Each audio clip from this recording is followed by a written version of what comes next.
Assalamualaikum dan salam sejahtera. Hari ini kita akan belajar karangan respons terhad bertajuk Isu Alam Sekitar. Panduan umum.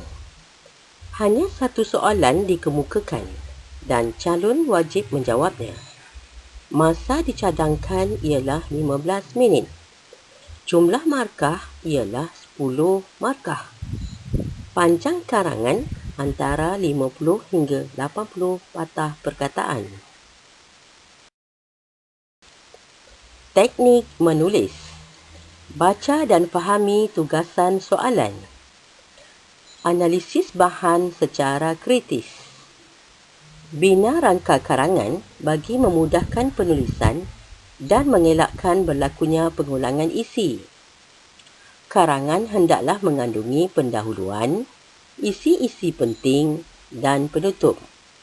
Perkataan-perkataan yang diberikan harus digunakan sepenuhnya. Contoh karangan. Isu alam sekitar. Pendahuluan. Perenggan pendahuluan mesti membincangkan tema bahan secara khusus dan ditulis secara ringkas dan padat. Contoh perenggan pendahuluan. Isu pencemaran alam sekitar semakin serius akhir-akhir ini. Banyak faktor yang menyebabkan pencemaran alam sekitar. Isi atau idea. Sekurang-kurangnya 3 isi atau idea yang relevan. Isi atau idea mestilah menjawab soalan yang diberikan dan diolah dengan jelas. Contoh perenggan isi atau idea. Selain itu, kegiatan penebangan hutan yang tidak terkawal menjadi punca pencemaran alam. Kemusnahan hutan menyebabkan pelbagai bencana alam seperti banjir dan tanah runtuh. Penutup. Calon hendaklah menulis penutup karangan dalam satu perenggan. Calon mestilah merumuskan tema atau topik yang dibincangkan. Contoh perenggan penutup. Kesimpulannya, semua pihak haruslah membendung masalah ini dengan segera sebelum nasi menjadi bubur. Karangan yang cemerlang dapat memperlihatkan kematangan calon. Calon boleh memasukkan peribahasa yang tepat dan relevan dengan topik.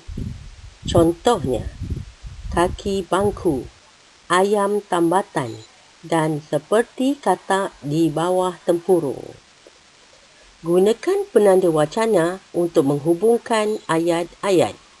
Contohnya, selain itu, oleh itu, seterusnya dan di samping itu. Elakkan daripada melakukan kesalahan bahasa seperti kesalahan ejaan dan imbuhan. Gunakan kosakata yang luas dan bahasa yang gramatis.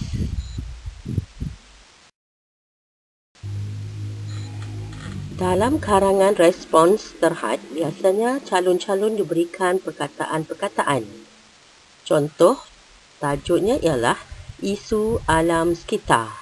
Perkataan-perkataan yang diberikan ialah pencemaran alam sekitar, banyak faktor, pembebasan asap kenderaan dan kawasan perindustrian, udara tercemar, penebangan hutan yang tidak terkawal, bencana alam, sikap masyarakat, membuang sampah sarap ke dalam sungai, air sungai menjadi kotor, banyak hidupan air musnah. Membendung masalah ini dengan segera sebelum terlambat. Berdasarkan perkataan-perkataan yang diberikan, calon-calon diminta menghasilkan sebuah karangan pendek. Cadangan jawapan. Isu pencemaran alam sekitar semakin serius akhir-akhir ini. Banyak faktor yang menyebabkan pencemaran alam sekitar. Antaranya ialah pembebasan asap kenderaan dan kawasan perindustrian. Faktor ini menyebabkan udara tercemar. Selain itu, kegiatan penebangan hutan yang tidak terkawal menjadi punca pencemaran alam. Kemusnahan hutan menyebabkan pelbagai bencana alam seperti banjir dan tanah runtuh. Seterusnya, sikap segelintir masyarakat yang membuang sampah sarap ke dalam sungai telah mencemari air sungai. Kesannya, air sungai menjadi kotor dan memusnahkan banyak hidupan air. Kesimpulannya, semua pihak haruslah membendung masalah ini dengan segera sebelum nasi menjadi bubur. Dalam cadangan jawapan, karangan respon terhad mempunyai perenggan pendahuluan, perenggan isi dan perenggan penutup. Perenggan isi dimulakan dengan perkataan antaranya. Perenggan-perenggan isi seterusnya dihubungkan dengan penanda wacana. Contohnya, selain itu, seterusnya. Dan perenggan penutup dimulakan dengan perkataan kesimpulannya. Dalam karangan ini juga dimasukkan peribahasa. Contohnya, peribahasa sebelum nasi menjadi bubur. Sekian, terima kasih.